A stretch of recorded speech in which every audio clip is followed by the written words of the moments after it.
পরবর্তীতেও তো একই ঝামেলাই হইতে পারে। এই ক্ষেত্রে আমরা যে প্রবলেমটা করি সেটা হইতেছে কোয়ালিটি চেকিং, যেটা লাস্ট ফেজে হয়, যে বানানো শেষ এখন তুমি জাস্ট কিউসি করতেছো, আমরা এইটুকু করি, আমরা কোয়ালিটি অ্যাসুরেন্স করি না। এখন তুমি অর্ডার দিয়ে চোখ বন্ধ করে বসে থাকলা, তার মানে definitely your business will be in risk.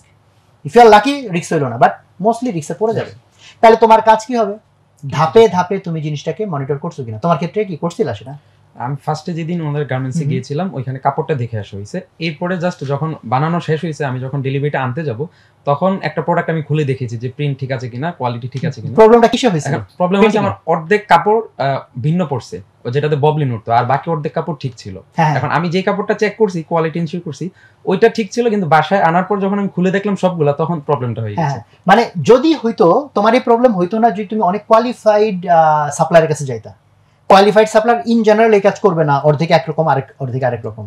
But যেহেতু সব রকম ঘটনাই ঘটতে পারে, কারণ আবার খুব স্টার্টআপদের জন্য খুব কোয়ালিফাইড সাপ্লায়ার যে সে আবার টাকা বেশি রাখে, সে আবার এটা অ্যাফোর্ড করতে পারবা কিনা, যদি তোমার কাস্টমার এমন বেজের হয় যারা লো কস্ট প্রোডাক্টই খুঁজতেছে, তাহলে তখন তোমাকে এক্সট্রা শ্রম ঘাম দিতেই হবে।